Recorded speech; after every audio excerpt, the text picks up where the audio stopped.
On a pu faire 50 km pour notre sujet, ça fait 3 mois d'avant qu'on rappelait, on fait un sujet sur Christophe de Margerie. Il nous a dit M. Pouyanné ne veut pas participer à ce sujet. Non, M. Pouyanné est prêt à participer à un sujet, mais pas un sujet qui soit polémique. C'est la question de sa mort qui vous gêne? Non, c'est pas du tout. C'est la thèse développée. Il n'y aura pas de thèse développée, moi j'ai pas de... Bon, enfin, j'espère que vous n'utiliserez pas ce que je vous ai dit là, parce que pour le coup, je ne parlerai plus jamais à France 2. D'accord. Cette thèse qui dérange Patrick Pouyanné, celle d'un attentat contre Christophe de Margerie. Depuis le début, pour Total et pour la famille, aucun doute, il s'agirait d'un accident.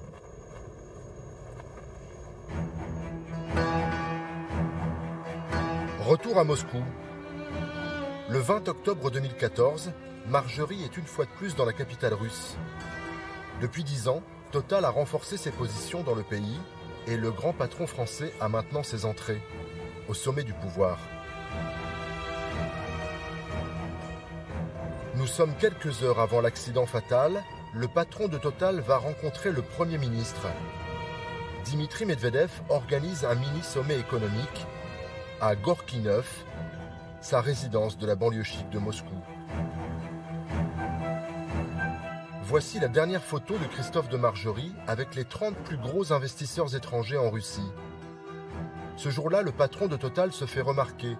Il dénonce les sanctions économiques européennes suite à l'annexion de la Crimée.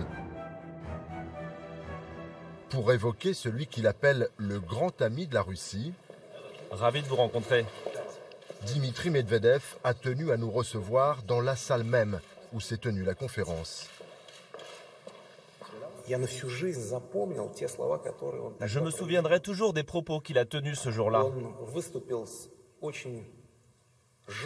Il a clairement dénoncé le mélange entre la politique et l'économie. Cette ingérence grossière dans le domaine des affaires par des pays qui appliquaient des sanctions pour des raisons différentes.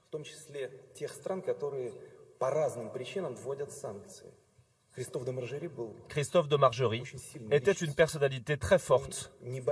Il n'avait pas peur de dire la vérité, même s'il savait que ses propos ne plaisaient pas à tout le monde. En France, aux États-Unis ou ailleurs dans le monde, il donnait son avis, c'est tout.